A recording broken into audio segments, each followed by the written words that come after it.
ಮಹೇಶ್ವರ ಇಂದ್ರಾದಿ ಸುಮನಸರೇ ಎಲ್ಲರಿಗೂ ಅಭಯ ನೀಡಿದ್ದೇನೆ. ಹೇಳಿರಿ, ಎದ್ದೇಳಿರಿ, ಧೈರ್ಯ ತಾಳಿರಿ.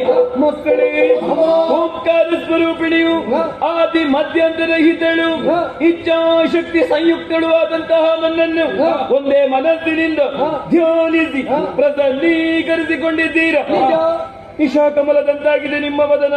ಯಾರಿಂದ ಬಂದಂತಹ ಬವಣೆ? ಯಾಕೆ ನನ್ನನ್ನು ಸ್ಮರಿಸಿದಿರಿ? ನಿರ್ಭೀತಿಯಿಂದ ತಿಳಿಸಿ ಮಕ್ಕಳೇ.